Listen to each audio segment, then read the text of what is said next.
If you're planning to start your cruise ship career, you probably come across two of the most common entry-level positions on board, galley utility and bar utility. Many aspiring crew members ask, which position is better? Which department has better opportunities and which one has a higher earning potential? In today's video, we're going to compare galley utility and bar utility based on job responsibilities, workload, salary potential, career growth, and overall crew experience. By the end of this video, you'll have a better understanding of which position might be the best fit for you. So let's get started. What is a galley utility? A galley utility works in the kitchen department, also known as the galley. Their primary responsibility is to support the chefs and the kitchen staff by maintaining cleanliness and sanitation throughout the kitchen. Typical duties include washing dishes, pots, pans, and utensils, operating industrial dishwashing machines, cleaning kitchen, floors, and workstations, handling food waste and garbage disposal, organizing kitchen equipment, and following strict sanitation procedures. Galley utilities are essential to the operation because cruise ships serve thousands of meals every day. Without them, the kitchen simply cannot function efficiently. What is a bar utility? A bar utility works under the beverage department and support bartenders, bar servers, and supervisors. Their main responsibility is to keep all bars stocked, clean, and ready for service.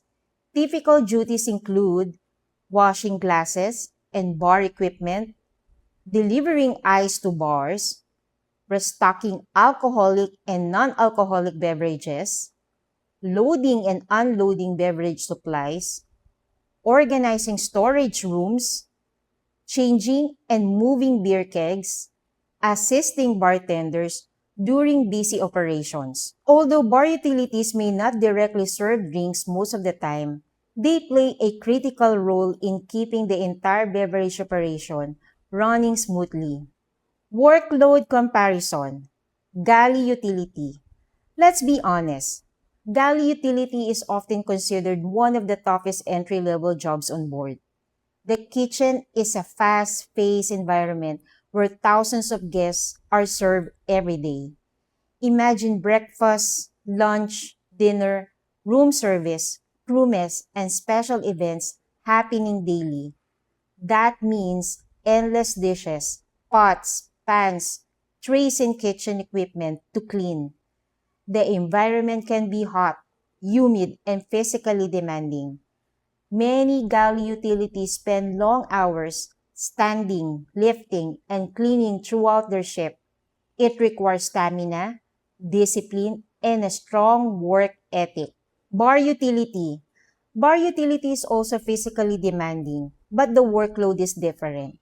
Instead of washing kitchen equipment all day, bar utilities focus on supporting the beverage operation. You may spend your day delivering the ice, moving beverage boxes, restocking bars, carrying beer cases, replacing beer kegs, and organizing inventory. The work still requires physical strength, especially when handling beverage stores and kegs. However, many crew members find the working environment cleaner and less stressful compared to the galley. During sea days, holidays, and special events, the workload can become very busy because guest beverage consumption increases significantly. Salary comparison. Salary varies depending on the cruise line. In many cases, the basic salary of a galley utility and a bar utility may be similar. However, this is where many people notice an advantage in the bar department. While bar utilities do not normally receive guest gratuities like bartenders or bar servers, they often have opportunities to earn extra tips when helping with side jobs. For example, doing morning stores, packing and restocking beers, loading beverage supplies, changing beer kegs, assisting busy bartenders, and helping bar servers during peak hours. Many bartenders and bar servers appreciate the support and may share tips with hardworking bar utilities. Of course, this varies depending on the ship, cruise line, and individual crew members, so it should never be expected. But for many bar utilities, it can become an additional source of income. One major difference between the two positions is guest exposure. Galley utility. Galley utilities usually work behind the scene.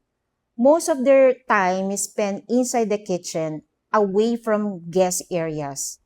Because of this, guest interaction is very limited. Bar utility. Bar utilities often work in guest areas. While delivering supplies or assisting bartenders, they regularly see and interact with passengers. This allows them to improve communication skills, learn customer service, observe bartenders and bar servers, build confidence around guests. This exposure can be extremely valuable for future promotions. Career growth, galley utility. If your dream is to become a chef, galley utility is an excellent starting point. Possible crew progression, galley utility to utility cleaner, to cook assistant, to assistant cook, cook, and chef. Many successful chefs on board started by washing dishes and learning the operation from the ground up. Bar utility. For those interested in the beverage department, the career path can be very rewarding. Possible career progression. Bar utility to bar server to bartender and bar supervisors. Many experienced bartenders started as bar utilities and learned everything from stocking supplies to cocktail preparation before receiving promotions. Because bartender positions often include gratuities and beverage commission, the earning potential can become significantly higher over time. Rich position is easier. The truth is, both position is easy. Cruise ship work requires sacrifice, commitment, and hard work, regardless of department. However, many crew members would agree that galley utility is generally more physically exhausting and repetitive. Bar utility is still hard work but often provides more variety in daily tasks and greater exposure to guest areas. Of course, everyone's experience will depend on the ship, cruise line, and management team. So rich possession is better. Choose galley utility if you enjoy kitchen work, you want to become a cook or chef, you don't mind working behind the scenes, and you are comfortable in a fast-paced kitchen environment.